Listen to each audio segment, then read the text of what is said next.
So I kind of put this down as us talking about a couple of things. One was about mini volleyball specifically, and the other one was very open-ended in terms of just coaching education around the world.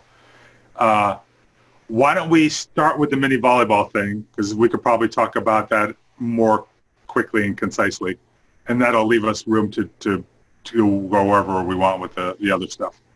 So, Shihab, you've been to a lot of different places. You've done your education in a bunch of different countries. You've done coaching education in different places. So can you describe for me how mini volleyball is used that you've seen in the places that you've been? Yeah. First of all, I would like to say something, about this one. I would like to thank you and Ruth Nelson about this interview. We can sharing the great knowledge for volleyball and mini volleyball. Actually, there are many schools I have been, US, I have been even Japan, Korea, Asian, Australian. But for mini volleyball, the different or the main things what we are looking for, it's like, it's the induction of volleyball, It is like lead-ups games what we are looking for to building up the players or the kids. So there are many, many aspects. Maybe it will be same and it will be different, because I'm kind of person believing that when you're starting early in any sports game, make it sure that it will be good. So that project for Bring Your Own Parents, that Ruth Nelson, what she's done now, when you start early 5 years or 6 years, it's good, but it will be difficult for some societies and culture. So in particular, like Arab culture, especially in Arabian Gulf countries, rarely to find some parents leave their kids to start early. So 9 years, 10 years, okay. 10 years, no problem. We can start games or we can start going to academy, to training center for volleyball, for basketball, whatever. But less than, no, they will not accept, because the sports culture, and, they don't believe in that when you start early, that will be good. So what I want to say about that, here in Asia, we have very good mini volleyball schools. Actually, what I have been like Japan, we have in Iran, and we have now in Thailand. For Arabian Gulf countries, Bahrain, they are always doing like mini volleyball festivals. They are sharing good cooperation between the Ministry of Education and schools and federation. At the same time, training center.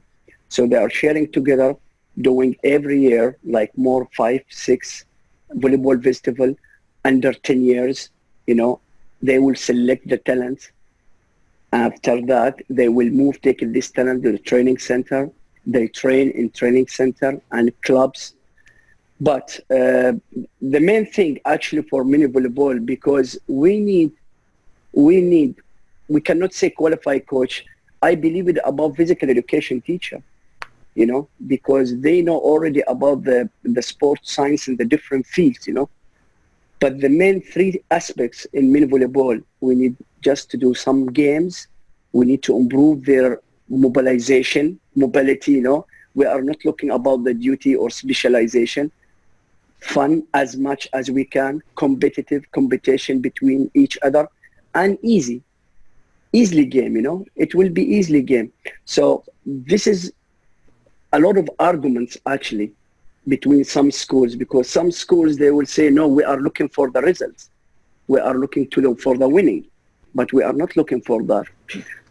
As a coaches, what I mean, John, we have many responsibilities. So mini volleyball is not about the sports more than we are going to teach them about the life skills, about responsibility, and a lot of crossing different area, personal development. It's very important, We are a coach, okay, but we are not just focusing about the technical or the tactical things or any even physical conditioning. No, we must, or we should, teach them. They must learn about the life skills, They are good people, but we will do our best to be more good people, This is kids, and that will be sharing between the parents and coaches as well. That's what I believe in. So here, this is why now Iran, it will be one of the best school of volleyball in Asia. I'm talking about Asia, you know. So a lot, even Japan, even Korea, even Australia, they will learn something about what's happening in Iran, about the mini volleyball, because they dominated all the champion in AVC, and even for FIVB under 16, under 17. You know, they started early. They have a lot of academies. They have a lot of training center. They have a lot of clubs. They have a league, you know, a lot of competition. So this is why when you start early with the good coaches, that will be so far so good. That's what I believe. But, you know, some countries, some societies, they're getting like stuck in this aspect because they cannot starting early. So some of them, they will start like after 10 years, after 12 years, and this is already late. You know, what kind of skills you are going to teach them after 12 years? Exactly. You know, this is big problem. We have good facilities. We have good funding. We have everything, but the main thing, the basic and fundamental of the sports game, you know, we don't have like that. And even the coaches, the problem, mentality of coaches, we are going to talk about that. But the main thing, coaches looking for winning, not building up the team, not improving the skills, not improving the abilities, mobilization, footwork, quickness. This is very important. This is very important, you know, even for volleyball or other sports, but for volleyball exactly, we have to focus about the main things for the long period. We are going to building a new generation, you know. It's not just only coming, tossing the ball or doing your exercise after that, up, finish, getting back home. No, we need to teach them many things. And that's exactly what, yeah. Well, I was going to say, it's interesting, you know, when you're talking about if the kids are not allowed to take part in organized sports until they're, say, 10 years old or 9 years old or something like that, then I can very easily see how you really do need to focus on some other skills beside the sport skill, because this is their first opportunity to maybe to work in a cooperative environment, to try to work together as a group towards something. Whereas if you had started a little bit earlier, maybe you would have had opportunities, you know, through sports in other different ways to pick those skills up as you've gotten older. So yeah, that was one thing that struck me as you were talking. Like, yeah, okay, I can see how that could be really important. Yeah, exactly, you know. Well, one of the things I was going to say, let's say that you're not developing the youngest age. So why can't you have a mentor program in your mini volleyball where you mix different ages? So you have two 12s and two 10-year-olds, or two 10s and two 8s, so that they become mentors, but you still do your mini volleyball. Because it's similar to what you see on the screen behind me, and that is you have a parent and a kid, a parent and a kid. You're playing 2-on-2. You're learning the game. So whether it's a parent or a kid, it needs to be an older player that better understands the game so they can mentor the younger ones, because every player that I train mentors younger kids. And I think they develop better skills. If they're not mentoring, they're just trying to play. But they have to remember they're there to help that younger player learn the skills and learn the game itself. So that in itself, I think that's how you could get younger kids involved, because it's hard. Now, like for me, John and I have talked about it. There's not a lot of mini volleyball indoors. And one of the things here, and I can say this, that to try to get someone who owns a facility to do a league with 4 players versus 6, it comes down to the dollar sign. You know, there's more money to have more kids. But I think that, you know, like I told John, you know, I kind of say I've done some that we've done out on the sand. So we've done 2 parents, 2 kids. And basically, you're still doing 4-on-4. Now, a lot of times facilities don't want to modify their net. They don't want to modify the court size. They don't want to modify putting an antenna. So, you know, what we did was basically put up 3 antennas. You know, that can be, like what you said, a lead up to now we go a half a court. Now we go. I just think that a lot of times if it takes too much initiative or effort, people don't want to do it. So it's effort, initiative, and money. So it's almost like, how do you put those things in line with it?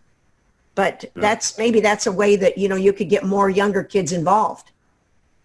Yeah, but it makes sense, really. You know, but what I want to say, actually, you know, the training methods, what I say, the modern methods in teaching volleyball skills, you know, this is very important. This is why a lot of coaches, they must upgrading their brain, you know. Don't take it the old style or the old fashion, you know, for teaching the skills. Now, for volleyball, we need to learn a lot from the different schools, US schools, Brazil, Latinos, Japanese. Take it, what is the good aspects for your culture and society. I cannot make a copy-paste from the different countries because there are many things we have to be careful and we have to be concerned. But for example, what I want to say about the methods, as a coach, we have to be creative. Ruth, this is very important. Good learner, we are good coaches, but good creative. We have to be creative. You know, how can you be creative? Your training, you know, especially that program what I have done. Really, I love it because as a FIVB instructor, I have done more than 55 courses in the world. I am using a lot of lessons what you have done because I like it the way. That way it will be improve their motivation to be in track, to be involved in volleyball.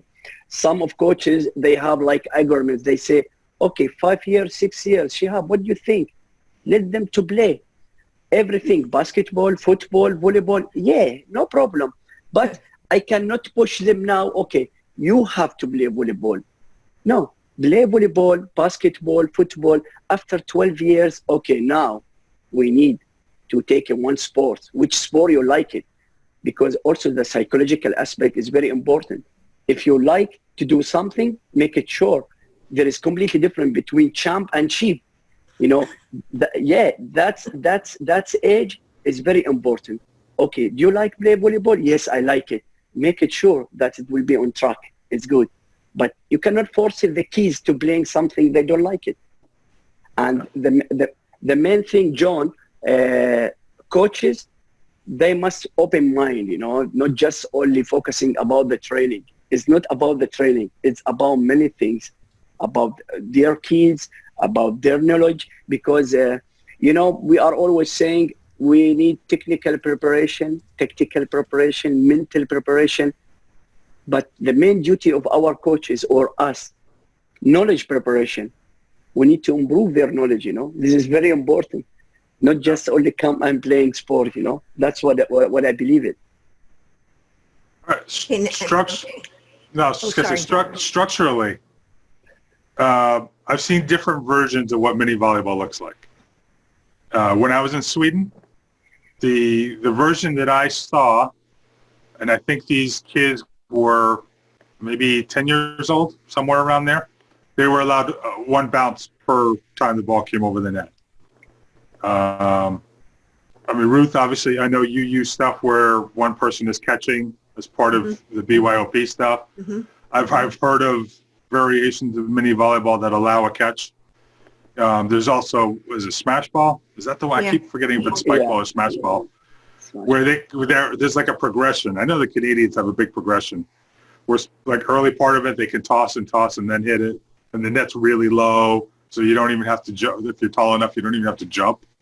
But the idea is to get them to really be aggressive and all that. But then you also have situations like, I think in places like Germany, they start off 2v2, and as they get older, they go 3v3 and 4v4, and then eventually on to 6v6. So I'm curious what variations you've seen in different places, and maybe, you know, how engaged that gets the kids in playing and learning and having fun, you know, like what you talked about. Yeah, you know, what I mean, actually, you know, for mini volleyball, you know, if you will start like 1 against 1, 1 with 1, 2 against 2, or 2 with 2, or 3 or 4 against 4, you know, for each stage, John, for each stage, there is some requirements even for technically or physically.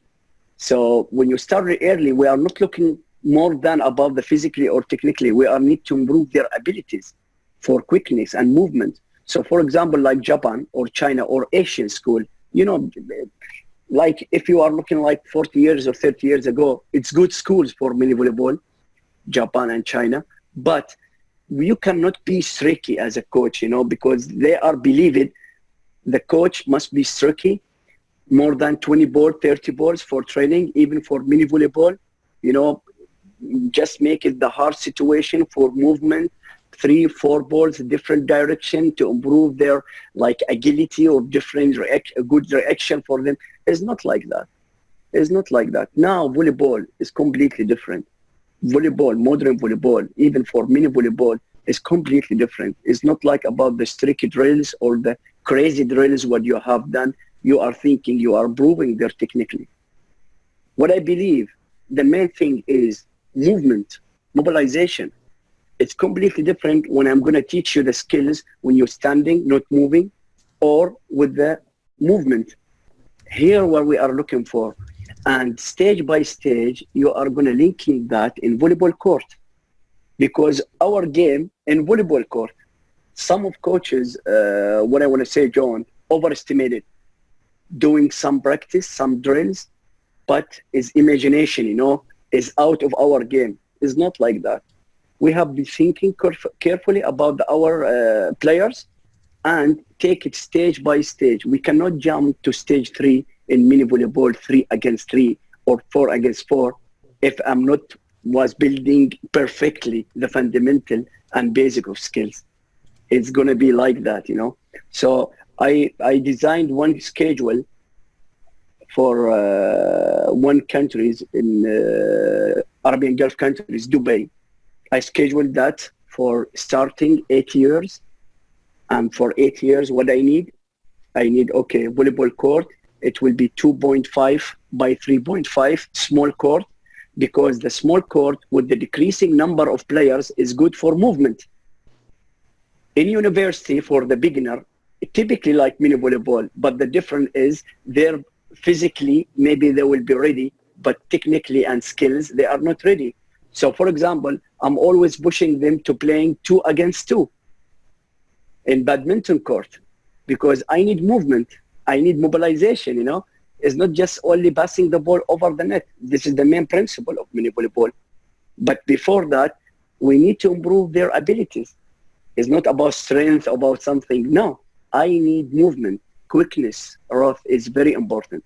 It's very important in our game, because if you will see that neuromuscular system, you know, when you start it early and give them the different exercise or drills with the coordinate with the ball, with the partner, with the different balls in the court, that will be good. But step by step, don't be overestimated when you give them some drills that will be hardly, because easier, it will be good to understand, to like more the game and to do it more and more. Repetition is good, but not 20 repetition, 30 repetition, because if they will be tired, will be exhausted, they cannot learn anything. And that what have done in China. That what have done in China. They give them more 30, 40 balls for kids 8 years, and they get it tired. So how can they concentrate? How can they do their perfectly or their best? They cannot. This is the mentality, you know, when you change. Now volleyball is not like that. Even for the senior team, you cannot give him, okay, you can't smash 100 ball for position 4. No, it's not like that. It's linked with the game situation, you know. Well, I was going to say too, the attention span of an athlete at 5 years old is maybe max 5 to 7 minutes. And if you make it, you can do 5 to 7 minutes, and you can do a lot of skills and little exercises within that that's going to develop movement. And I know I'd mentioned to John that I think that in sand or beach volleyball, they play 2-on-2 all the way down to 12 and under. And the problem with that is not everybody's going to go to college and play beach volleyball. So why have they not incorporated a mini volleyball concept of, you know, 4-on-4? And you could do, for 12 and under, you can do 4-on-4. And if you have some really good kids, let them play open and play 2-on-2 at that same age. Because all of us know when you watch the Olympics, what are the best matches? The you know, gold medal matches. That's what we watch.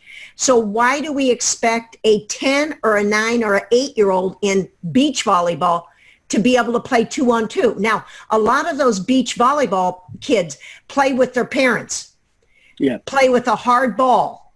And if you really created a 4-on-4, you know, with all of that, it would develop. If we're looking at developing the sport of volleyball and grow the sport, then we have to think of ways to modify what they're doing at the younger age so that they don't get burnt out.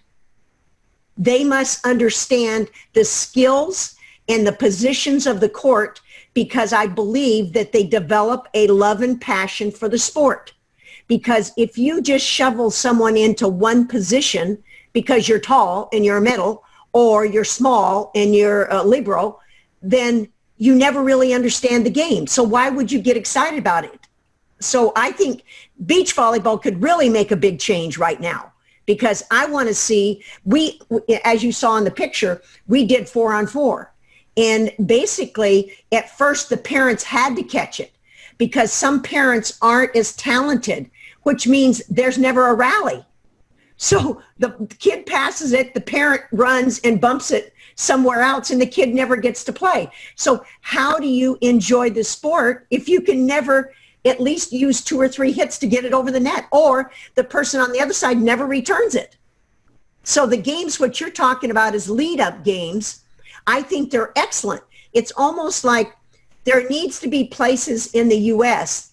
that starts to modify every part of the game for that lower age group. You can't modify just one thing. Most people modifying one thing, the net height. Not even recognize that sometimes you might need to be down to 6 foot, not 7, because the rules say 7, and this should be 6. And some modified the service line where you go up to the attack line and serve. But they're missing the whole point. But nobody wants to modify. So it's almost like, John, it's your responsibility to start getting more mini volleyball in the United States. I want to. Yeah, you know, Ruth mentioned something is good. Really, I like it, you know, for the beach volleyball. I recognized that when I pushed my son 2 years ago playing beach volleyball, you know, because I know that it's completely different about the physically and technically about between the indoor and outdoor. But really, I saw one thing, it's very important. His skills is vastly improvement, especially for receiving, quickness, movement. When he played now indoor, he's so far so good, you know. So I think the different things between the indoor and outdoor, not just what we are thinking as a coach, because we have to extend our knowledge, you know, push them in the different course, in the different environment, because the main thing is how can to improve these kids or these players. I want to say one thing, the mini volleyball is not like senior team or junior team or something. Some of schools, especially in some part of Asia, I don't want to mention the name of the countries, every day 2 hours. You are talking about 120 minutes, 5 times weekly. It's look like military or soldiers. It's really unbelievable. I cannot believe it. So when I was talking with them, you cannot do like this. I suggest to do 2 to 3 times weekly, 1 hour, so far so enough. But we need games. No games. We need to building up good generation. 8 years, what are you talking about? 8 years, 2 hours, repetition, you know, highly intensity training, 5 times a week. You are talking about 10 hours training your work. It's too much, unbelievable. So the mentality about the lead-ups games, about mini volleyball, we need, you know, to transfer the good knowledge between the East and West. Especially now, volleyball, you are talking about the speed of ball. And speed of ball linking about the player abilities. So if I don't have good abilities physically or technically, you cannot catch the ball, even when you train 10 years more. So the basic and fundamental, it's very good. This is why I want to say, coach, they must be creative, not just doing duty as a duty, you know. Me, you, John, Ruth Nelson, anybody, when you like your job, you will be creative and you will be perfect. So we need to love our game. We need to like our game. It's not just only doing our duty after 2 hours, okay, finish. No, because we are building great generation. And that generation, it will be backup for our country and sports. So this is why we need, when I say not just only teaching the skills, we need to teach our people to be great about the life skills, you know, right? Life skills, about management, about respectful, about many things, you know, not just only about the sport. So they are thinking about mini volleyball. Okay, mini volleyball after that, 6 against 6. Can you believe that? There is one country, I saw one coach playing 10 years, 11 years exactly, 6 against 6. I asked him, okay, what is the purpose for that? He said, no, they must be playing now 6 against 6 because next year they will have good experience. I said, who said that? Even the skills is not good, is not complete, you know? He said, no, skills is coming by 6 against 6. This is knowledge of coaches. I was going to tell you, we took our BYOP team to play across town in Fort Worth, and we played on a 6-on-6 league because I wanted to see what the skill level's like, because I wanted to know what things I needed to do differently. So you played the game, and if you hit the ball over on the second time, the other team got the point and the ball. Well, my thought is, in a game, you don't stop the play because you didn't do it right, you know, because even if you bump it over, it's not wrong. So I suggested to the people running the league, and they thought I was crazy. I said, what you should do is, if I pass it to you and you pass it over, we keep playing, but that other team gets a point. Okay, then if I pass it, set it, and attack it, you know, so you're never stopping it until the ball's dead. But you could score 5 points. If I bump it over, John gets a point, but we keep going. He bumps it back, I get a point. I pass, set, and attack it, he gets a point. Every time I don't use 3 hits, he gets a point. So that's a way to learn. It doesn't mean that you have to use all 3 contacts all the time, but it's a lead up to understand why you use 3 contacts. Because I can tell you, when I do 8-year-olds, and at the last 2 to 3 minutes, I let them play, some 2-on-2, some 4-on-4, some 6-on-6 at the end, just kind of as a culmination. And all they say is, we just want to bump it over so we can win. Yeah, they learn really fast. They learn really fast that the easiest way to score a point at their level is to make the other team have to play the ball and make a mistake. They're not stupid. That's the thing coaches need to remember. The kids figure things out really fast if you let them. That's exactly right. Yeah, you know, John, there is one point, Ruth mentioned something is good, you know, rule of games or game rules, you know.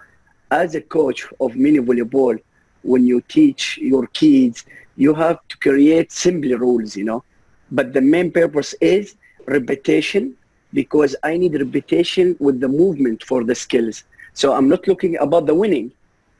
I'm building up my team in the different ways. Okay, as she mentioned about the 1.2 contact, 3 contact, you can't do it because you have to make simple rules, but the main thing to improve their skills and abilities.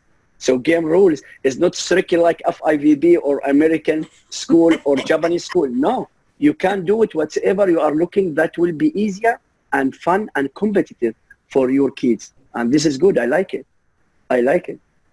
Yeah, I love the idea of being able to adapt things. And somebody that I've coached with, and Ruth knows, Tim, he's talked about trying to set up matches where you have a primary rally off of a serve, and then you have a ball, just a free ball rally after that.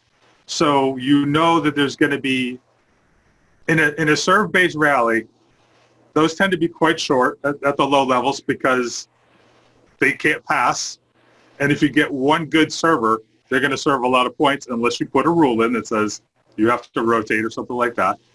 But if you toss in a free ball, an easy ball, then you get a few more rallies to get going. Now, how you want to score that, that's, you know, you can figure that out. But at least you get the thing, to your point, you get the things that you want. You get them playing instead of standing around watching the ball hit the floor or shanking the ball or whatever, which is, let's face it, it's not a lot of fun for them. It's not a lot of fun for us to watch. And the parents don't like it on the sideline. No, exactly. I mean, if hey, the parents make the decisions, right? They're the they're the ones who decide if the kids come out or not. It helps us if they're at least somewhat entertained, by watching all this stuff. Well, we played in a tournament where we did 2 rules. One, every parent had to coach. Every parent had the assistant coach, head coach call lines, because they needed to know what it was like to do substitutions and how to do things strategy-wise. The second rule we had was if you passed it to the setter, you got a point. If the setter passed it to the hitter, you got 2 points. And if you pass it, and then you passed it over, you got 3 points. If you attacked it, you got three points only. So we were getting 27 to 30 points just because the scoreboard said 25. It didn't have anything to do with that. So every time we played, we calculated every week. We went over an 8-week period. We started out with just trying to get 10 points. Then we got 15. Doesn't matter whether we won or lost. And that all of a sudden, the teams we played against by the end of the 10-week period were doing what we were doing. Passing it. Maybe it was only a pass. But they were doing that, and the ones that were just hitting it over, the parents on the sideline were saying, use 3 hits, quit bumping it over. So the parents were engaged enough to recognize we need to do that because my kid will get to touch a ball instead of passing it over. Yeah. And for me, and that's a big thing, the kids touching the ball. Yeah, it never made sense for me for people to look at 12 and unders or 10 and unders and think that playing 6v6 on a full-size court was a good thing.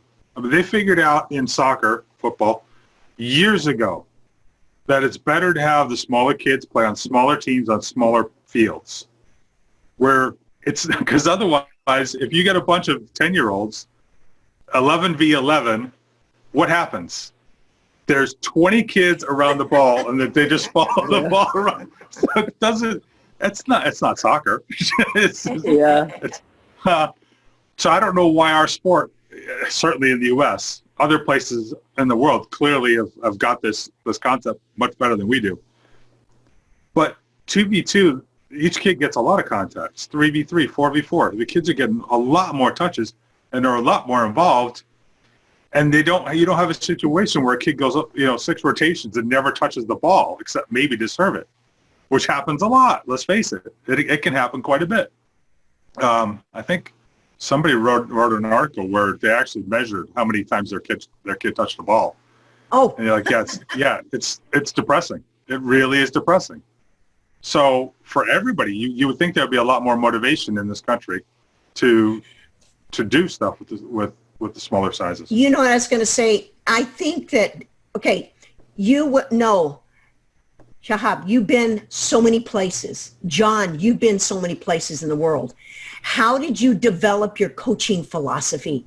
You watched and took a little bit from everybody. But why is it that the younger generation of coaches see something and they think they've got to do it exactly like that, like a drill? When you create a drill for a situation, my team is not getting the offside tip.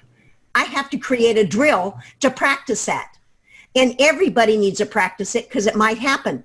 So if you modified 6-on-6 here by putting in 2 older players in middle front and middle back, you have some type of kind of atmosphere of learning, because I think it's hard because if everybody's going to do a 6-on-6, you've got to modify it somehow. And people have got to they're not educators as much as we are. Education. I mean, a physical educator will approach things when they teach. They won't have everybody running all over the place. They'll have them organized, not in a structure modified, but a modification of that. And then they'll say, this is the rotation. This older player goes with these two players. This older player goes with these two players. So when you rotate around, you're working with those 2 or 3 players. Then all of a sudden now you can make those younger players into the middle front, middle back, and make those mentors other positions so they learn that. But you can't jump into 6-on-6 and expect them to use 3 hits. That's impossible. Now, I always say this. If you have 10 and under kids playing, 90% of them need lead-up drills. 10% of them probably are strong enough, tall enough, and quick enough that they can hit it over and serve. They might not be able to pass, but now you can call anything. You know, you can do anything you want. They probably can get their hands up there because they're pretty big.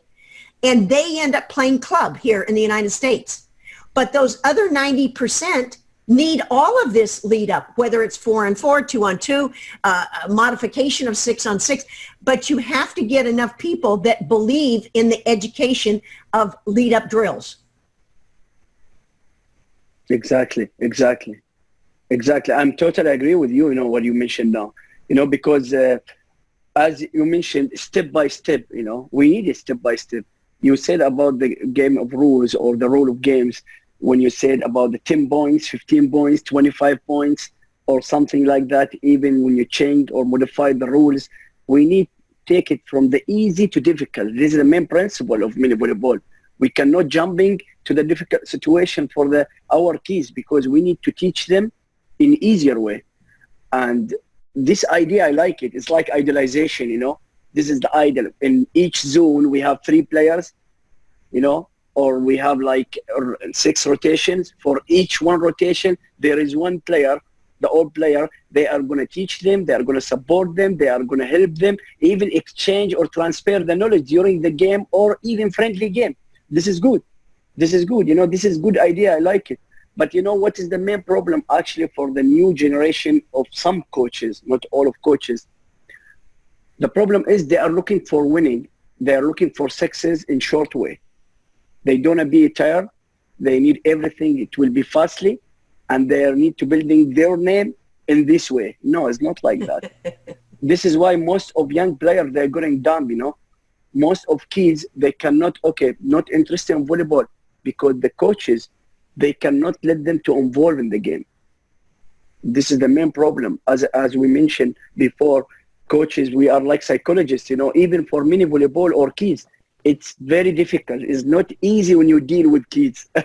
It's very difficult. I'm always saying that, somebody said to me, okay, Shihab, can you be coach for the training center or something? I said, no, I don't have patience for that, but I can find good coaches for that. He said, but you are a good coach. I said, yeah, but for this stage, it's very important when you select, qualify good coaches and creative. The main thing, how can you deal with the kids? This is why when the parents and coaches working together on their kids, make it sure the outcome will be perfect. It's not about coaches only, also about the parents, about home, about the discipline, about the education. They are sharing together to building up their mentality and their personality of their kids. Yeah, it's interesting that in soccer, I forget which club I heard this about, but it's one of the bigger European clubs. They are adamant about their structure. The coaches do not move between age levels. The 8 and under coach coaches 8 and unders and only 8 and unders. There's another coach for 10 and unders, another coach for 12 and unders, because they're all specialists at coaching the players in that age group. Rather than what we see a lot of times is coaches kind of bounced around from age group to age group in different organizations. Sometimes it's to stay with a group of players for a couple of seasons. Sometimes it's just because there's a gap somewhere that they need to fill. Or this is supposedly your best coach, and one year they think your best team is going to be 16s, and another year it's going to be the 18s. See that happen sometimes. But this soccer club's philosophy is no.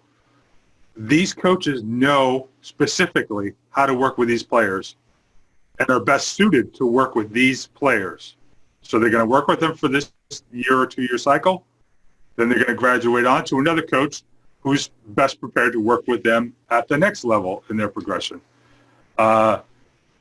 It was really fascinating to hear about that, because I don't think a lot of people necessarily think that way when they think about who should be coaching what teams. And to an extent, and we've talked about this before, and it relates to what you were saying about the winning and all that, coaches' egos get caught up in what level they're coaching. They think that coaching a group of 12 and unders is not as good or not as important as coaching, for example, a group of 18 and unders, which in the development of the kids is probably completely backwards. Yeah, but you know what? I also believe that every club coach that coaches 18 and under should go coach 12s and 10s, because they're going to find out what they say doesn't make any sense. Because one day, two of the players I had at age 8 said, Coach Ruth, sometimes you say stuff that doesn't make any sense. And I go, okay, tell me what it is. And I said it, and you know what? No wonder they didn't understand. So I think it helps every coach to be able to be very specific with what you say, because you always assume the players know what you're saying. So I would always suggest, because I think coaching, like for me, 5, 6, 7, 8, 9, I love that age, but I also like when I've had them at 5 and I've had them for 5 years, because now they teach the other players in that session what the things are. So they're giving back, because they basically, you've trained them, you know, no different than, hey, look at now, assistant coaches in college in the US, they're former players, because they understand the coach's system. So you have to have a system. But I can tell you this, if you're not energetic and you're not excitable and you're not, like I say, an Energizer bunny, you cannot coach 5, 6, and 7-year-olds, because you will be completely like, how do you control them? Because I know I did online training with 12 families, 3 5-year-olds, 3 7s, 3 8s. Oh my goodness, you have to watch 12 screens. You got to say something good to every single kid before they rotate. You got to tell the parent, this isn't, you don't need to answer the question. It's the kid's question. So to me, getting at that level, the education is so important for everybody. Now, I'm not telling you to stay there at that age, but everybody should be at least part of that to learn. I would, along with coaching the younger kids in terms of developing your communication skills, simplifying your communication, I would say coach people whose first language is not yours. Oh, Because this was my experience going to England and coaching mostly players who were not native English speakers, and having to try to simplify what I was saying and make very sure that what I was saying was the same thing that they were hearing and understanding. Because as we know, sometimes what you say is not what they hear, and that can be a big problem.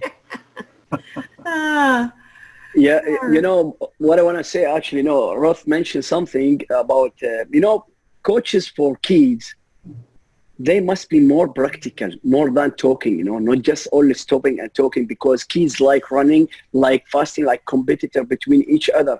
So the main things is how can you consume this 1 hour in your training, you know? Some of coaches, they are talking too much and you're taking just 10 minutes, 15 minutes. Kids don't like that. Kids active, hyperactive, you know? You have to push them in the game, give them games. It means games, funny games linking to the technical, to the movement, to improve their abilities, you know? Not just only give them the technical directly. In some schools, they are going to teach them the skills technique. No, we don't work like this one.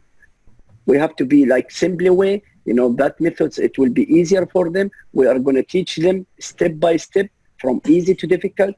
We don't need to be like strict with them. This is the main point about it, what we have mentioned about the coaches. So this is why about kids, let them to involve, let them to love our game. It's very important. I would like to share a screen if it's all right, John. Sure, go ahead. Okay. This is the session where we actually did home training.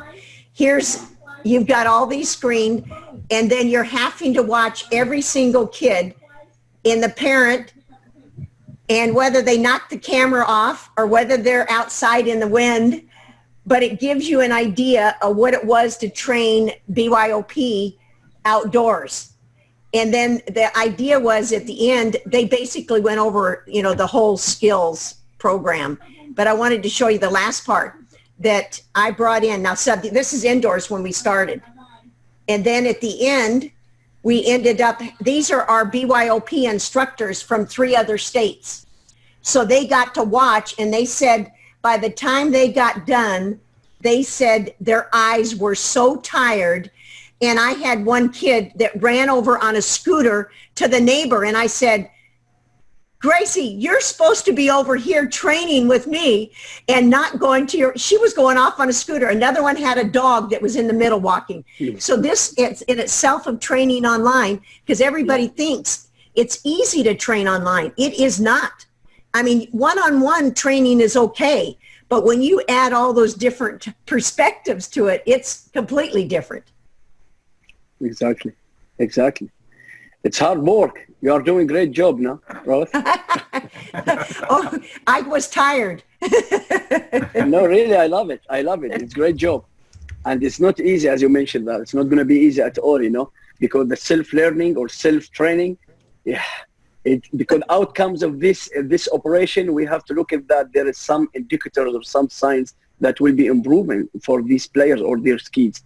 But exactly what I mentioned, if they love our game, make it sure they will do their best. Yeah.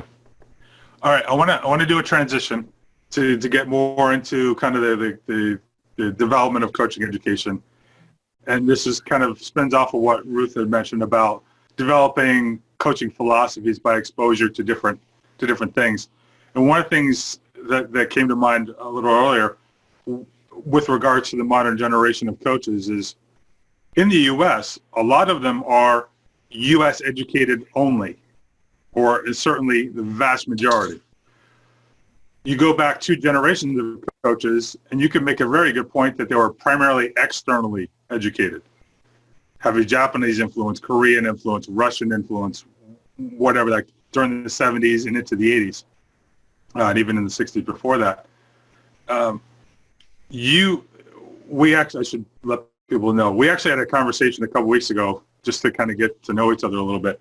And Shihab, you shared what I thought was a really interesting, you know, perspective on how things have developed in Iran. And if you're willing, I'd like to hear you, you know, let people, you know, understand how they went from basically a non-factor in the international game to being, on the men's side at least, one of the most competitive programs in the world now. Yeah, you know, coach education program or national education or coaching program, that's even for US, maybe I have a little information about the US Cup 1 or Cup 2. There is classifications, you know, like Cup 1, Cup 2, Cup 3, and for the credits, you will take it like 40 points, 50 points, and you have to be in the 4 years. And I have already knows about the Japanese coaching program. But the interesting thing, John, really what I love it, because more than 4 or 5 years, I'm working in Iran with Volleyball Federation and Olympic Committee, you know. The program is like national program, but it's taking many aspects, many perspectives from America, US, from UK, from Australia, from the different international coaching program, even Canadian, you know, Canadian program, LTED. Is very important. All the international sports federation, volleyball, football, they will taking something about e-learning, even for education, about coaches. But in Iran, you have like classification 3 stages: stage 3, stage 2, stage 1. Stage 3, it means beginners. And between each stage, you have to be coach with the team 2 years. And during 2 years, you have to take 50 points from seminar or from convention or symposium or whatever. So you cannot be jumped to this from stage 3 to stage 2 if you don't complete 50 points. I need, or any Iranian coach needs 6 years to finish locally program. After that, go out for FIVB coaching license or any like academic license. We are going to get it for stage 1, stage 2. The main difference is the curriculum. You know, I was reading that carefully. You know, that the models, what they are studying, it's high level. If you, I'm going to say stage 1, it means the best stage of coaching in Iran. It looks like stage 3 in FIVB. It's heavy stuff.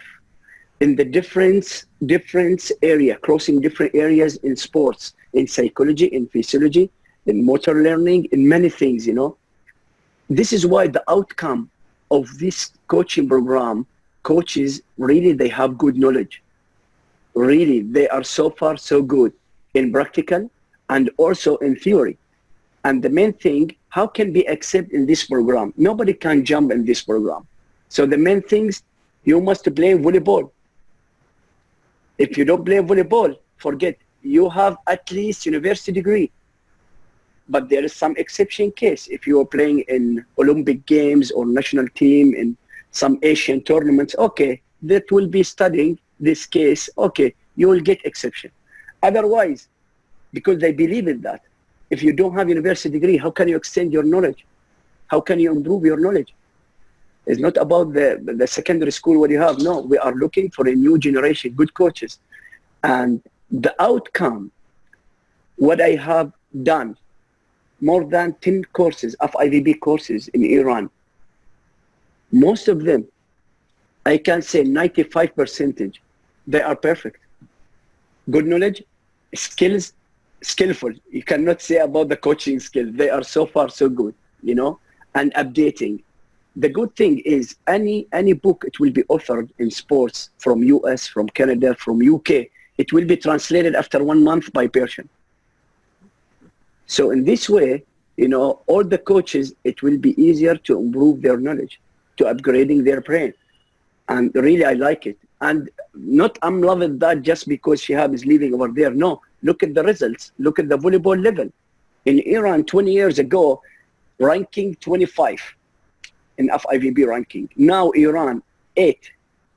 So in 20 years, it's not easy to jump from 25 to 8. One of the top 10. So what I want to say actually about this point, the main thing, building the fundamental and basic of coaching program.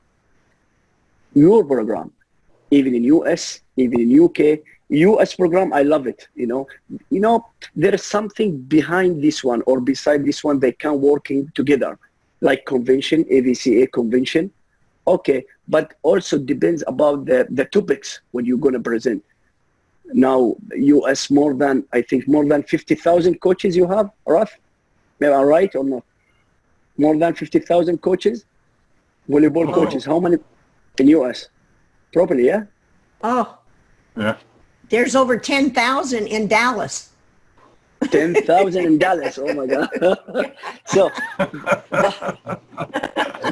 you know, but I like, Karali mentioned something, you know, I remember in 2015, I met him and he said, Shihab, coaches is not about the license what you get. It's not about the FIVB license or about the academic qualifications. It's also about the life skills or exchange the knowledge with the other coaches because we need to transferring that knowledge. So, for example, he mentioned one thing. He said, this is the class. I have here 25 coaches from the different states in US. Different states, different culture, different knowledge, different perspective, different mentality. They are going to sharing each other the knowledge in break time, in breaking, you know, coffee break or something. So it's not about that model is what you learn. It's also about the exchange, the knowledge between coaches. This is why that's the main benefits he said to me about when you do some seminar in convention, because a lot of coaches is coming from the different states in US. So when you're sharing their knowledge between each other, okay, sharing good knowledge, at the same time, they are learning a lot from that, convention or that seminar what we have done.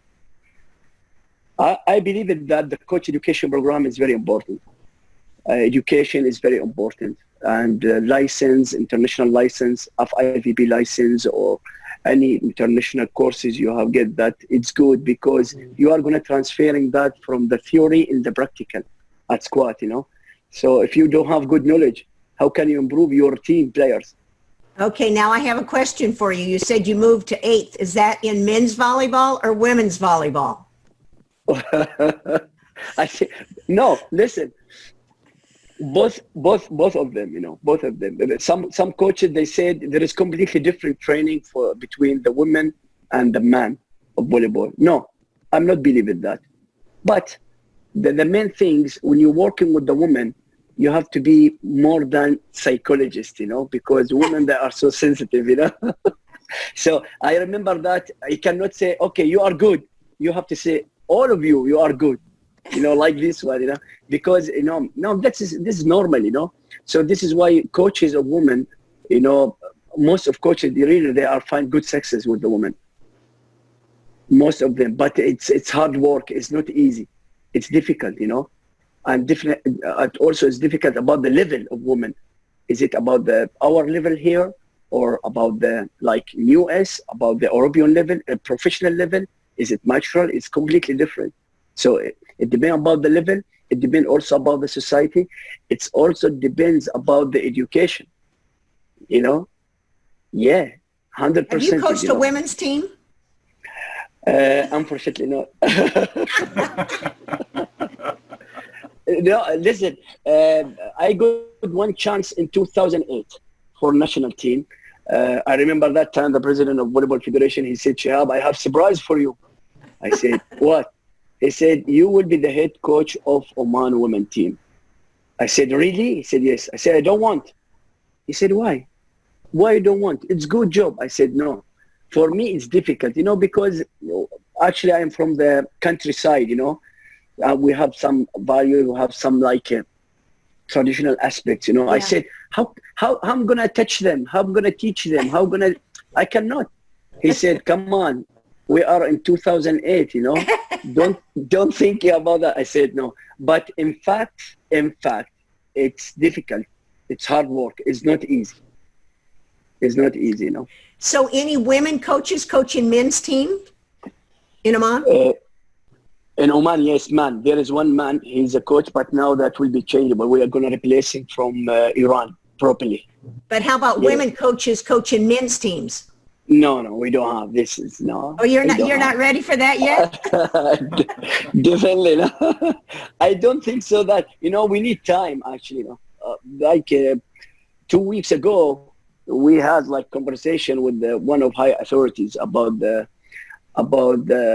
women's sport. He said, Shahab, what do you think about the women's sport? I said, okay, but we need step by step, You cannot jump into the high level, but we need to change. You know what I mean? Media and schools or Ministry of Education, if they are working together, we can change something because, parents' mentality, society, culture, we need time to change it. Even for religions, anything belong to the religions, we have to be concerned about it. But I think we can change because now I believe it about the women's sports, I believe it. But if you will ask me, can you push your keys? I said, no, I need time. Yeah, now there is good thing really I have watched in Thailand. 10 years, John, Thailand and volleyball really did great job for women and even for men. 10 years ago, there is not good volleyball level at all in Thailand. They are working hardly, invited a lot of foreigner coaches from Europe and also from Japan, from Korea. They are working a lot with the academy, so they are sharing together the same objective or same goal, This is why last 3 years, Thailand beat China, beat Japan women team. Really, they are so far so good. And I will tell you one thing, and this is really, you cannot believe it. Last summer, I was over there. I watched training of national team, women national team of Thailand. Do you know that they did their practice with the man? Really? And I asked the head coach, what are you doing? He said, no, listen, 3 players, first row, middle blocker, and outside attacker, and also diagonal man. And here the real position of national team, 6 women. I said, they are very strong, but really, if you watch that training, you cannot believe 3 hours, but really, they are very strong. Women, they are very strong.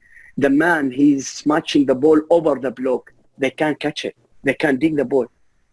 And 3 hours every day like this one, like this. He said to me, why are not doing that, Shihab, in Arabian area? I said, we cannot, because not allowed for man to jumping here. He said, no, this is where, really, he said, this is where Shihab is very good to improve their levels. And it's Men's clear, net, men's net or women's net? No, women's net. Okay.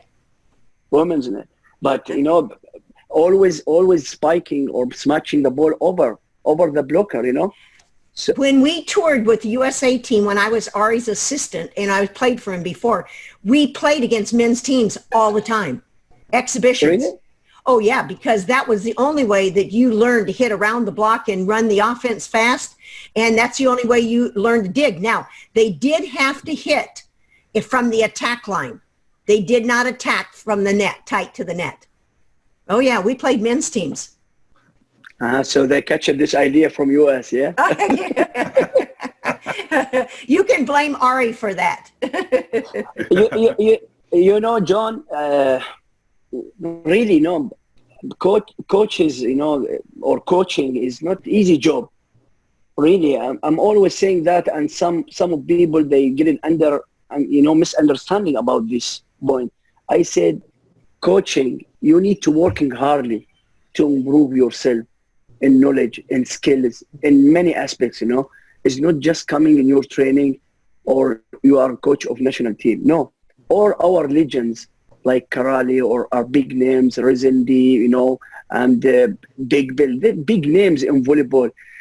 These guys worked hardly before, That time when they worked, we are even not born yet, But now generation is different.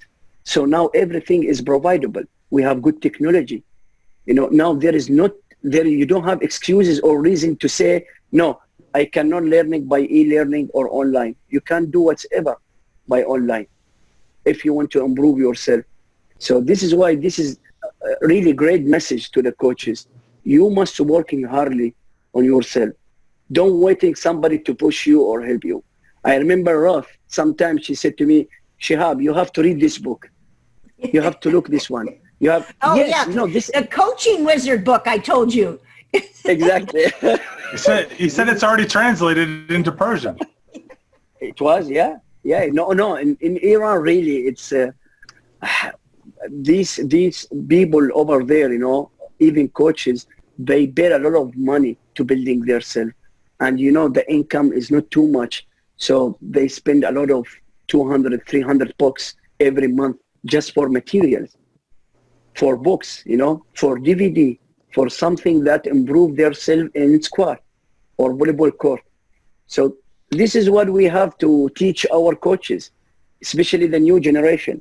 Some of them, they said, okay, I get CAP 1 and CAP 2 and CAP 3. I am the best. It's not about that. It's not about that.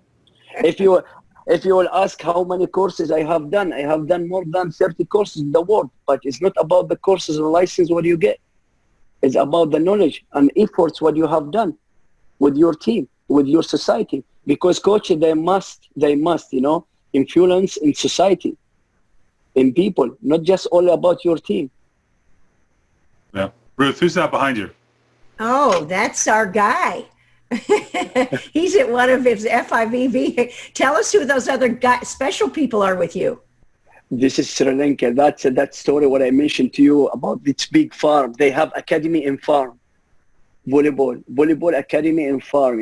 I got surprised actually in 2012 when I have been there.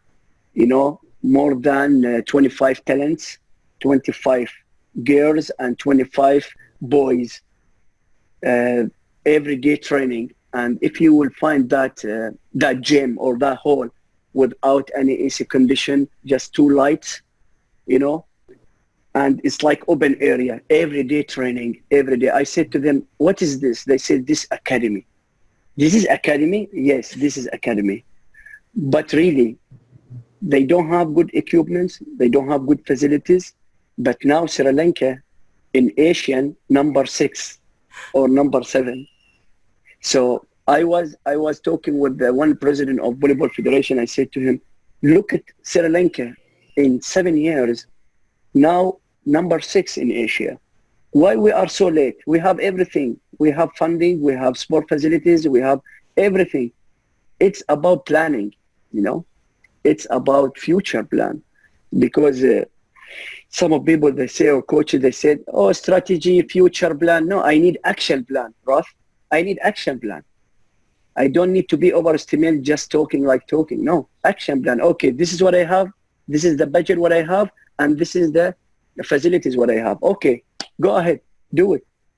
And really, I like it. They have, you know, they have committee for former players in national team. This committee, they select the talents by skills. You know, meeting more than 100 boys and girls. Okay, skills about libero, skills about the setter, you know, about transition, about the many aspects, you know. Really, I said, why we are not doing like that? What is the difference? It's easy. Former players, they got a lot of champions. They participate in the different international tournaments. They were working with federation to do like this one. But now Sri Lanka is very strong. Now Sri Lanka can beat India, can beat Pakistan. India was very strong before. Okay, I got another question.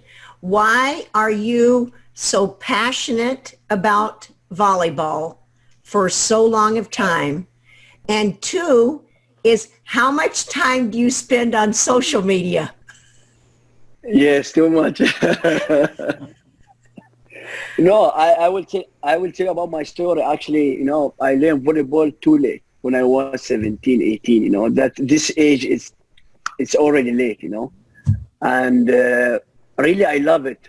You know, after a while, I was figure out that volleyball give it to me everything. Give it to me money, give it to me good work, give it to me good name, good brand in society, be international instructor, head coach of national team, coaches for many clubs. But, you know, Ruth, this is not coming like that, because when the people were sleeping, I was working hardly, you know. And that time, everybody was underestimating my efforts. They said, why you are going to France? Why you are spending money to go to US? What is this convention? Why you are traveling a lot? And that, I believe in that, you know, because in that time, I need to learn a lot. I need to learn a lot. It's not about the title, about FIVB instructor, no. I was the secretary of coaches committee in Asian Volleyball Confederation.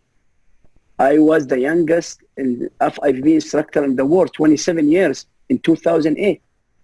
And I remember Mr. Higgy, he said to me, Shihab, you are still young, go play volleyball. Why are you coming instructor? I said, no, I love it.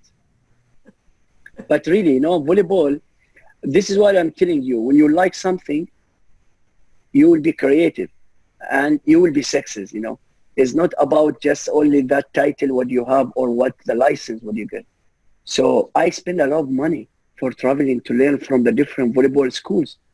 I have a lot of groups in WhatsApp, even in Facebook, a lot, sharing, even now, Ruth, sometimes I'm asking you, you know, I'm asking you some questions.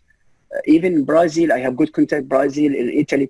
I love it, you know, I love it because there is no limit for your learning, you know, even will be 60 or 70 or 100 years. Oh, be careful. I'm talking about myself. Hey, no, wait, you have to tell John how you and I met. John, first time, yeah. No, about Ruth, I got surprised actually. I said, what she's doing good job about even for this program.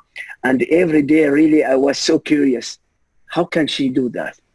I was jumping in Facebook. I was jumping in social media. But really, day by day, I was asking some Egyptian coach, his name Muhammad, you know, Muhammad Salah.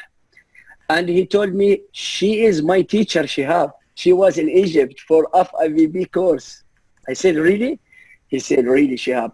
I said, how do you know her? I said, I know her just by social media. He said, Shihab, listen, I will give you one advice. I said, what? He said, you are going to learn real volleyball from Ruth because really she is, you know, hyperactive. She's so active. She loves volleyball. And that time, we were very good participants. She was controlling us very well. 1989, I had 18 guys for boys volleyball. I trained in Egypt on a dirt floor. And I got them in the swimming pool, and we worked in my swimming program. Uh-huh. No, really, he said something good. This is why I believe it, We have to learn from our people who already work in this field. Because I'm saying the honest, I have many references. Who is my reference? My reference, Ruth Nelson, Dick Bell, Rezendi, Lozano, Velasco. Really, when I got some problems, I need to ask our reference because they have good experience, They are working in this field. I don't need to make the same mistakes twice, Ruth. I need to learn from X mistake and to avoid making the same mistakes in future. This is why I said we need to sharing our knowledge between each other. And John, I don't know about the new generation of coaches now, but I hope, really, I'm wishing the new generation it will be good, because it depends about them. If they will be so far so good, making sure our game it will be fine. Yeah, I agree. That's why we're all doing this, right? Try to educate the new generation of coaches. Well, and I think the point that you made about continuous education, I think that's so important, and it's one of the issues that I've heard people talk about or kind of complain about in certain places with certain coaches is they think because they've done a degree or they've done a certification, that's it. I remember actually one of the very first Volleyball Coaching Wizards interviews I did was with Paulo Cunha, the Portuguese coach who for a while was head of their coaching education program. And he said, yeah, some coaches think because they have a certification that makes them a coach. No, it doesn't make you a coach. That makes you somebody with a certification. And I've had a couple of these conversations where we've talked about the idea that certain of the programs, there is no recertification process. I think FIVB is one. Maybe that's changing. I don't know. I know in England, I don't believe they currently have a recertification. CAP in the U.S., they do. You have to recertify every 4 years, either by retaking the course or by doing credits along the way. So the problem that people have was somebody who, say, got an FIVB level 2 certification 20 years ago and hasn't done anything since, is they're still coaching like they did 20 years ago. And that's obviously not right. There's so much has happened in those years, so much new research and so many new things that we've discovered, and just changes in the psychology of cultures and the athletes and all these things that we have to keep up on all the time. And, I think Todd Maddox talked at one point during his Volleyball Coaching Wizards interview about knowing some coaches that, his philosophy was, I'm trying to coach better every single day of my season. He says, I know coaches who basically they coach the same season over and over and over again. So they coach the same season 30 times instead of 30 different seasons, learning something along the way. So it definitely is a mentality that has to be built in. And there was a time I was involved in a hiring process where we were looking at candidates, and I was involved in asking them some of the questions in their interviews. And the only question that I needed to ask them in my particular role was, what do you do to keep your coaching education going? And some of them would say, oh, I'll go to the AVCA convention or do clinics or whatever. There was one guy who said, oh, I don't have time for any of that. I'm like, no, we're not hiring you. Really? Bye. No. If you can't make time to make yourself better as a coach, I don't want you in my program. No, really, John, you asked a great question. Do you know that? Look carefully about the 20 top 20 on the world of FIVB ranking. The 20, from 1 to 20. All of these, they have own coaching program. If you are talking about Russia, about US, about Serbia, about Italy, about Argentina, about Brazil, about Egypt, about Tunisia. So that it's not about the FIVB coaching program. No, you have to working hard about your own program. You know, you don't think that license, when you get, that means you have good knowledge. License is the license, man. License is mean the credit, that certificate, you know, it's done. But you asking one question really. Now, Shihab or Coach Roth or anybody, he good at all the courses in the world, all the high diploma, all the FIVB, AVCA, CAB 1, CAB 2, CAB 3. How can I improve my knowledge? This is a great question. And really, I remember in Iran, they asked me this question. How can you improve your knowledge, Shihab? I said one thing. What about the seminars and conference?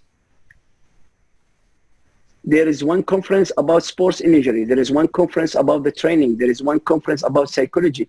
Why you are not to be there? You have to be there. You have to learn what is the updating. It's not about just only technical or tactical thing. I remember there is one coach, he said to me, Shihab, you killed your career as a coach. I said, why? He said, now you are so focused about seminar, about conference. You are academic man. I said to him, don't forget, 16 years as a coach, I started early, but I need to improve my knowledge. So all coaches, they must go to seminars.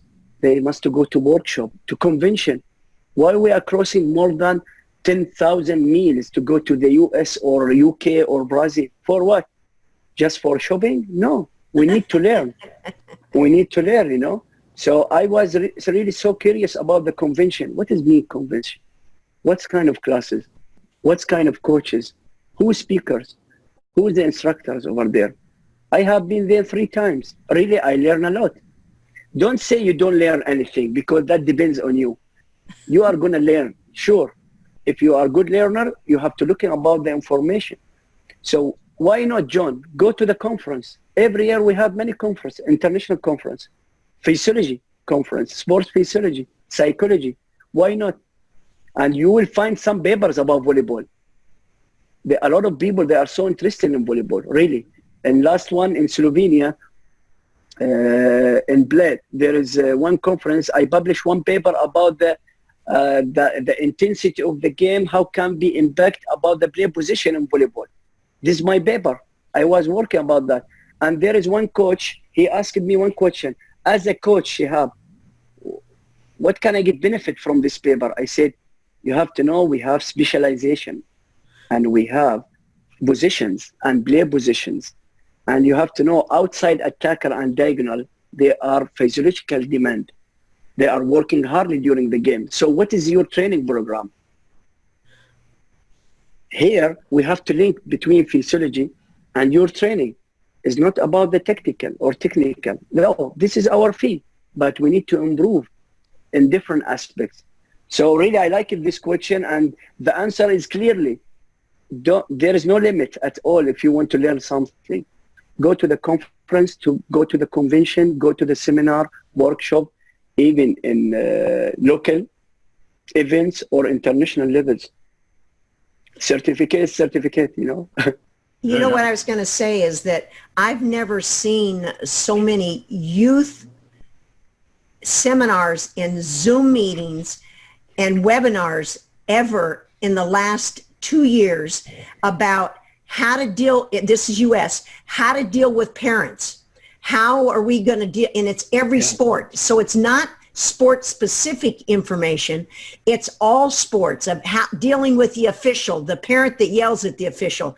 And I remember that you only read probably a lot about the sport itself and all the things that happened. But people are interviewing. I mean, you know, in this country, recruiting, you know, and going to college and getting a scholarship. I remember 30 years ago, there wasn't one recruiting service. Now there's probably at least 20 to 25. And you pay at least $3,000 to get to college on a scholarship. So social media has allowed that education. So it's like, there's no excuse when someone says, like John, what they said, I don't have time, because now there's so much online that's free. It's a lot of it's not. Now, when you get on there and you listen for an hour, at the end, they try to sell you something. But still, there's so much education, and it's on psychology. There's called 3D dimensions now that I go in, and it tells you the different levels of consciousness about athletic directors and coaches. And I mean, I listen to all those things, and I go and try to find the ones that are free, and then I share it with some club directors. Now, what they tell me is, well, Ruth, they say they don't have time, just like what John said. So it's almost like, what's the one thing you're going to do to get people to get better educated? You're going to pay them more. You're going to get $100 more a month if you take this course. I mean, as much as I hate to say it, it's driven, and I'm saying in our country, it's driven by money. Whereas you, John, and me growing up, it was get a bachelor's degree, get a master's degree, I did statistical analysis of men's volleyball in the Midwest on passing and serving. You get more educated in psychology, get a double major. Now it's not like that. It's like you go CAP level 1, you do this, you do your impact. They win the national tournament, right? Therefore, they don't think they need to learn because they won. Well, guess what? Somebody is going to sooner or later beat you. But it's like you don't know what you don't know until someone tells you don't know. Yeah. And that stuff, the education thing ties in with a certain type of mentality in our sport, unfortunately, that tends toward being quite short-term, thinking year to year instead of projecting forward. So if you're not investing in your education, just like if you don't invest in your facility, your equipment, whatever, then at some point down the line, things are going to fall apart. You're going to be so far behind, or things are going to break down, or whatever, that you're not going to be in a position to be successful anymore, if you can even compete at all.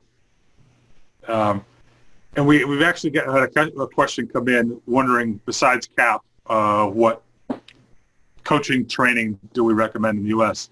They're not doing it right now, but the high performance coaches clinic that USA Volleyball used to run out of Colorado Springs was a really good event. It's a much smaller event than the AVCA convention, which is also a good thing.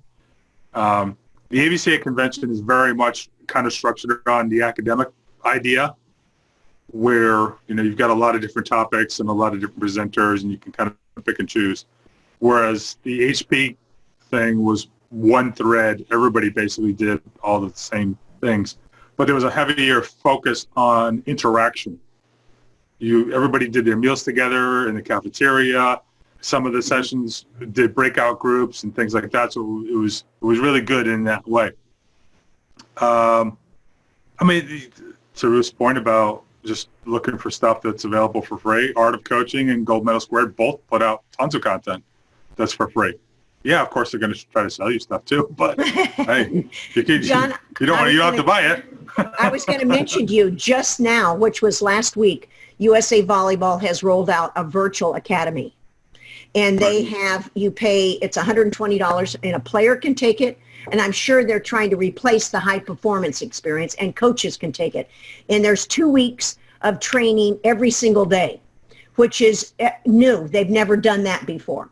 So I do think that, I mean, to me, learning, I can't say that for me, I had the opportunity to learn from, I consider the best coaches in the world, from Jim Coleman to Ari Solinger to Mary Jo to, Yoneda, Matsudaira, all the coaches in the world. However, it's always been this: who and how good do you want to be? What I consider, okay, I played tennis. So who did I want to be as good as? Billie Jean King. Mm-hmm. All right, so some people, they don't want to do that. They just want to be in their own little area. But I think you realize the more you learn, the more you want to learn. Because the more you learn, you don't know. And when somebody says something, it's like, I remember Rita Crockett, who played for me, who had a 42-inch jump. She sent me an email one time when she was coaching at University of Iowa. She says, Ruth, what is Rover defense? And I said, red. She goes, why don't they just call it red? And I said, everybody wants to change the name to make it sound like it's different, but it isn't the different. And I mean, and she says, do you have to run it like that? And I said, no, it basically just means somebody's going on the attack line to get the tips. You can call it anything you want. I mean, so, you know, you think of ways in which you do, but basically for me, the game in its entirety has become more simple because offensively, we did almost 22 different plays with Ari. The football coach at LSU when I was coaching said, you have more plays than our football team does. So the offense is become more simplified. And to me, if your offense is simple, your blockers don't, and I'm speaking, you know, you talk juniors, you talk college. If your offense is simple, your blockers do not have to be as smart. The minute you change your offense, and you do, John, you mentioned in one of your recent articles, crosses, X's. Danielle goes and fakes and goes for a slide, and she has a one-on-one situation. I think what you have to do is not every player, especially juniors, they hit the best ball, all of them hit ones. No, they might hit a 2. They might hit a 31. They might be better to the right than to the left, in it, not left-handed, right-handed. Some people have better moves than other people. And I just believe that if you learn to know what shots they hit, sometimes it's the set that causes the defense to not be able to adapt because the blockers don't adapt. So when coaches don't learn, they keep running the same set all the time. And they don't understand why we can't put it down, and they dig me. Well, you're running the same set. Why don't you change the players that are hitting the set? Because sometimes it's not the set, it's the player that's hitting the set. That's my philosophy on offensive system. It's great. I like it, you know. I think Mark Lebedew might argue with you a little bit about the blocking side of things. Because he thinks, he'll express the view that the reason you don't see as many combinations and things like that today is because blockers have gotten so much bigger and smarter. It's obviously, first off, they're taking up more space because they're bigger, right. But they're picking up the hitters better at the higher levels. Now, obviously, the kids, they're still struggling to pick up hitters that are moving around. College, though. Even college, because a friend of mine, she was getting ready for a regional tournament. She says, Ruth, my setter is having trouble hitting a 1. And I said, why don't you have her hit a 2? And say, look, you know what? The teams have been scouting us all season. They know exactly how you hit. The reason why I was having her change it is because you don't want a setter and a hitter right before regionals to think they can't do it, which means they won't do it and they won't be successful. So they said, oh, yeah, let's run a 2 because the other teams don't know that. She ran a 2. She called me in between the sets and said, Ruth, just real quick, here's my text. It worked. And it was about the mentality of giving a player during competition under stress that, hey, players get like that. A setter doesn't want to set it. So they're afraid to set it. But that's my setting background. I just think that, you know, you've got to adapt in, especially you're talking about club and you're talking about a lot of college teams that do the same thing all the time. The same player hits it all left side. They don't move and hit a 1. They don't move to the right and hit. And they're capable of that. Ari found that out when he coached the women's team in '84. Yeah. You know, she said something about investment. You know, this is why as a coach, you have to invest your abilities and knowledge, you know. So that's what you have done in your career. Now the time for investment. So I like it. I like it because, you know, as a name or as a coach, this is like a brand. Keep it your name as a brand. So this is why when the coaching moving with the different season, with the different clubs, when you make success in this area and this area, this is good. If they are coaching, they are thinking like this one.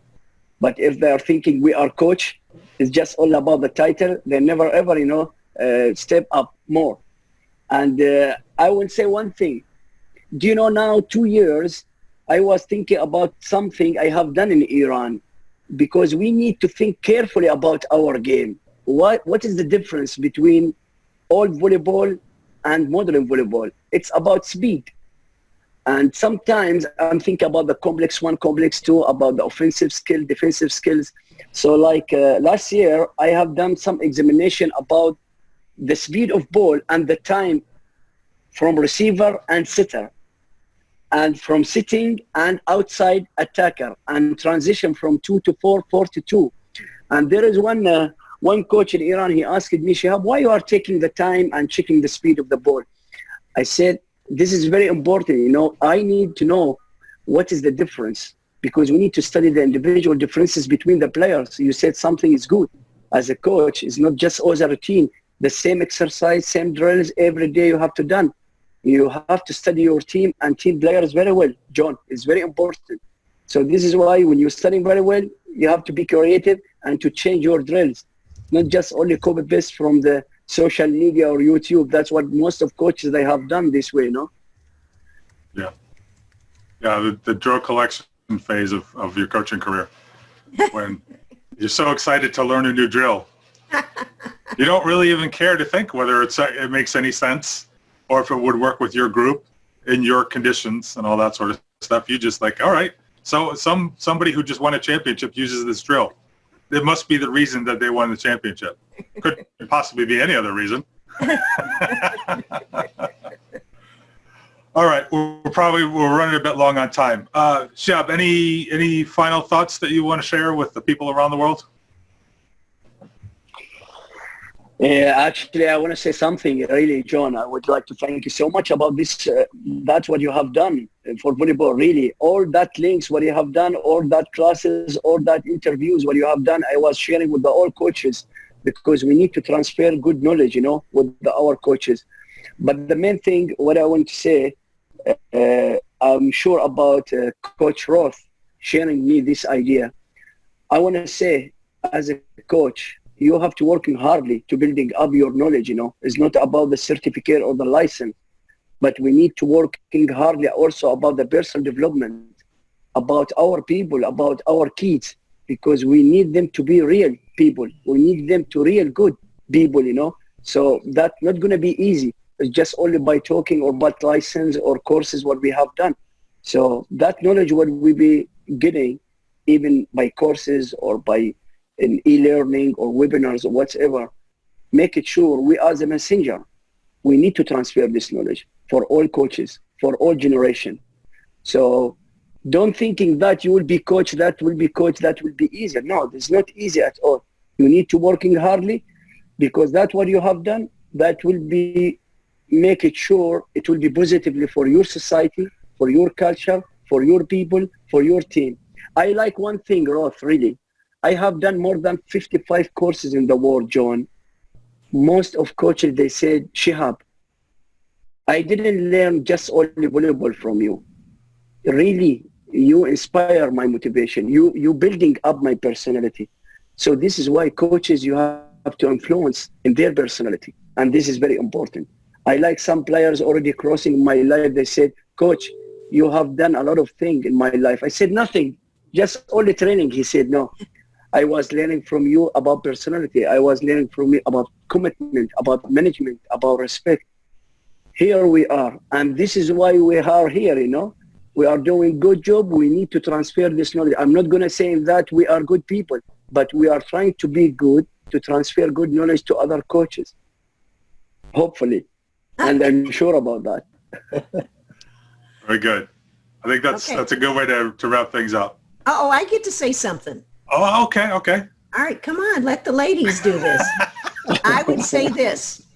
I had the opportunity to travel a lot with the national team and also in Japan a lot, because I had 3 players that played there.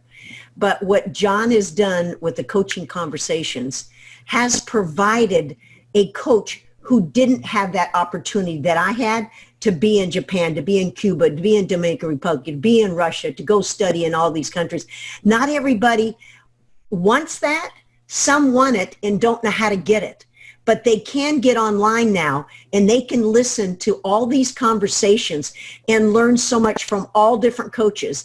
And it's like John said in drills and you said in knowledge, and that is that you listen and it helps you become a better coach. It helps you develop a philosophy. And most importantly, you recognize that when you see something, it doesn't mean it's going to work for you. But try it. If it doesn't work, wait a few months, try it again. Maybe it was a way in which you presented it. But John's coaching conversations, there's nothing out there that gives people this opportunity to pick up at any time, whether it's at 3 o'clock in the morning at your place in Oman, or with Mohammed in Egypt or Germany. This is a great thing. And John, I just thank you for continuing. And don't forget, this is my 151 Zoom meetings I have done. Wow, well done. It's a great job. All right. Great job. For those who don't know, there's another one of these coming up in about an hour and 15 minutes where I'm going to be hosting a couple of ladies who coach at historically black universities. They're going to talk about that structure and what it's like to coach in that system, and which should be, I think, really interesting, because I don't think a lot of people understand just how big, how many schools that actually encompasses over the U.S. And at different levels. So I know I'm going to learn a bunch of stuff. And they're both former players of mine. They played professionally for me on the Dallas Bells. Rose was a most improved player at the 1984 Olympics and played in Japan for 10 years. So, and they play and they compete in the same conference against each other. Yes. Amazing. Yeah. All right. Yeah, special thanks for you, John. Really, I like it. I like your efforts for building up coaches' knowledge and all that conversation. Really, I love it. I hope you keep going, man. Keep going. You know, because we are looking for like people like you, exactly what they are building their coaches, you know, their knowledge and our coaches. So it's not just only about the international courses or webinar or e-learning. That job, what you have done, I'm highly appreciated, John. Keep going. Keep going. I'm going to try. as hard as I can. I'm sure you will do it. I'm sure you will do it, man. I'm sure. All right. Well, thanks for joining us, Shihab. Thanks, Ruth.